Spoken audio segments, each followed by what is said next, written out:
go.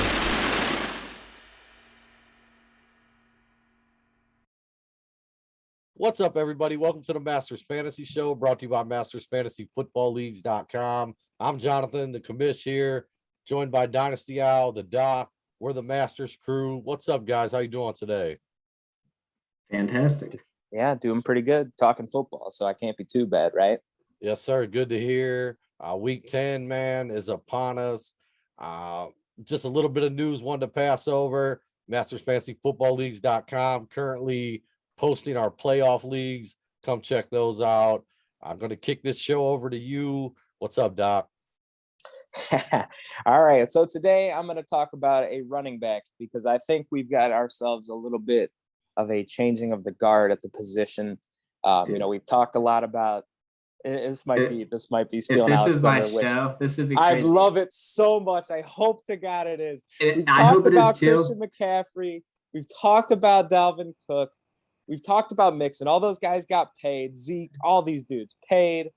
You know, they've been at the top of the heap for a couple of years, and we've been waiting to see when these guys fall off and the next crop rises. I mean, Derrick Henry, too, another one. He's banged up. There's one guy that stuck out to me all year. He's been healthy. He's been consistent. He's been killing it, while these other guys are getting banged up or not killing it. And for that reason, I think the new number one running back, Dynasty redraft does not matter. The number one running back in fantasy football is Jonathan Taylor. He is the guy. He's number one. And I just got some stats I wrote down just to prove how dominant he has been thus far. So basically, week 1 came out with 17 points. Week 2 and 3 were duds. Since then, so week 3 on, he's had over 100 yards 4 times. He's had at least a touchdown in all of those games and averaging 3 targets a game during that stretch as well. So take away those 2 games at the beginning of the season, he's been lights out. He's been elite. And those were the only 2 games where he's even been under 17 points in the entire year. So the dude's been consistent, and he's had 3 games, I believe, over that 28-point mark in that stretch too. So not only has he got a consistent floor, but he's hitting home runs too and putting up crazy big numbers. I think this is the guy that has taken the crown. He's the guy for sure, no doubt to me.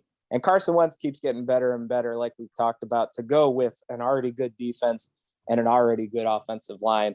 I mean, everything's coming up green for Jonathan Taylor. And I mean, he's running back 1. I don't think there's any disputing it anymore. He's got the durability. He's got the production. This is the guy. We've got a new face of fantasy football, folks. Al, your thoughts? Actually, I love it. That's not exactly where I was going with this, but I actually agree. Like if I was saying 100% agree with the take. Absolutely love it.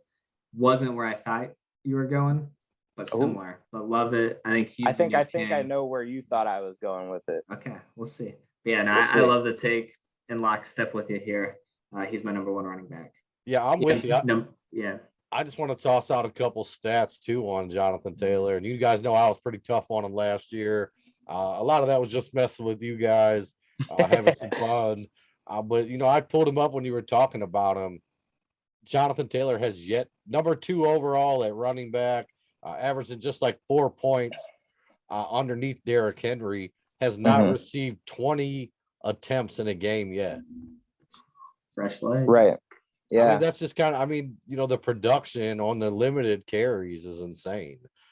We all know Jonathan Taylor, or we all think Jonathan Taylor could be a bell cow back, a guy that can take on 25, 30 carries a game, somewhat similar to Derrick Henry. But he's all under 20 carries, number 2 in the NFL. I just think that's really impressive. Yeah, absolutely. Yeah. And this is a guy too that, I honestly expected him to drop off a little bit in year 2. Not bad, but I didn't expect him to do what he's doing this year. I expected him to have a little bit of a sophomore slump. I think I had made predictions that I thought Clyde and Dobbins would finish ahead of him before Dobbins got hurt, obviously. But that would have been way wrong anyways.